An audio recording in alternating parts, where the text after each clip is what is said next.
It's a currency we don't trade on this show very often, the Turkish lira, but it could be setting up for a very big move this weekend. Before you make your trade, here's a money file.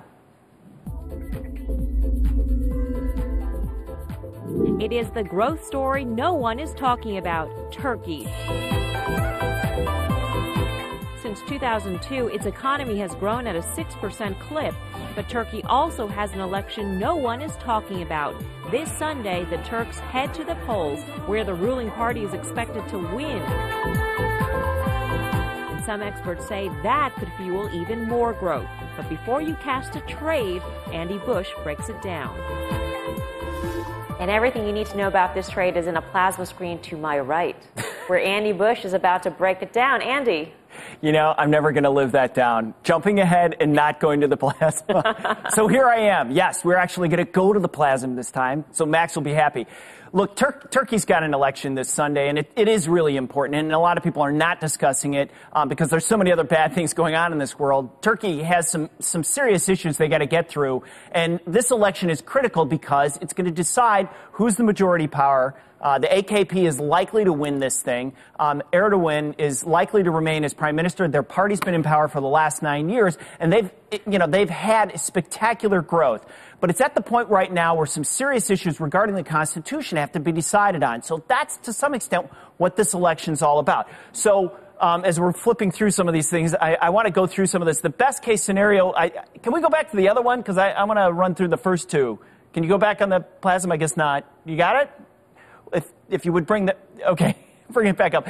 Okay, the expected winner, right, could accelerate upward economic trends. And that's one of the things. It reminds me of what happened in the U.S. with the stimulus plan. A lot of infrastructure projects, a lot of promises of building projects that are going to accelerate economic growth if Erdogan's party wins. So that's kind of interesting as well. So we could continue to see that growth accelerate. Now, let's go to the next set of bullets that we had here. So the best case scenario is that they win, the AKP wins, and they move forward on the Constitution. That's what market's expecting. They're not expecting an outright winner on this as far as being able to write the Constitution themselves, but just to move forward. So with the problem with this thing is that they've got a massive current account problem.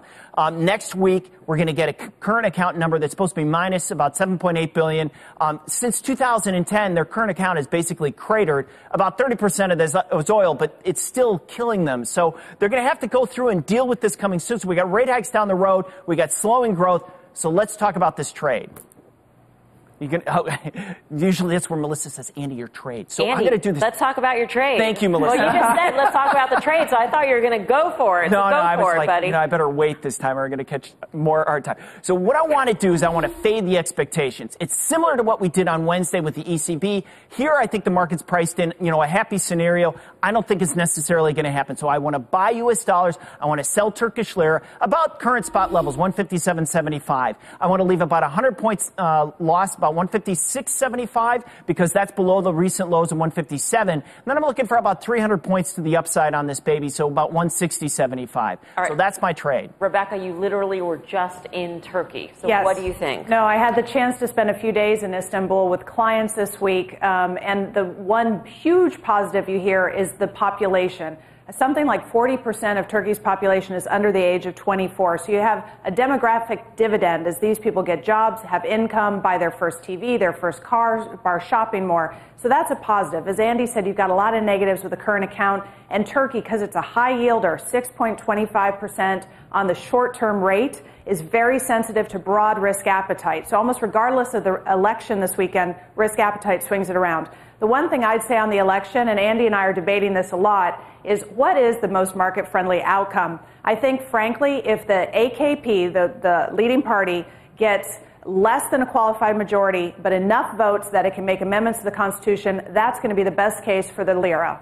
Yeah, and we'll see. The thing is that socially, I think there's a lot of issues if they take a supermajority can rewrite the Constitution that people aren't going to like.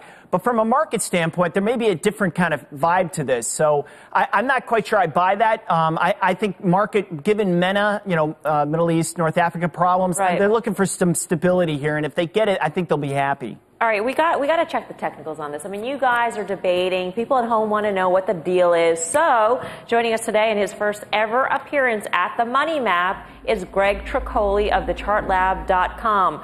Greg, break down what you see in this trade. Thank you, Melissa. You queued me up beautifully. Poor Andy. A lot of what I see in this chart does support what Andy's saying, and I really like his defined areas within this chart. We can take a look on the chart here. You'll see that within the area of the 157 region, for the last 30 days, this 157 region has held beautifully. Now, you could look at this charting pattern over the last 30 days as a little bit of a head and shoulders pattern, but I think the right shoulder is a little extended. The moving average line, the 21-day moving average line is positive, and that means that the crowd is still long dollars in this area. So I would take that risk all day long. Andy has defined it as a 3-to-1 ratio for profitability on this trade. You know that if it closes below 157 and his stop is just below that, you're out of the trade. So I think he's really nailed his definition of where he wants to go with this, and I'm all for it, knowing that this support is held. The approval of glide path. All right, can't get any better than that. All right, coming up next, why could this chart mean money in your pocket? Tricoli still standing by the Money Map. He will explain. Don't go anywhere. More Money Motion right after this.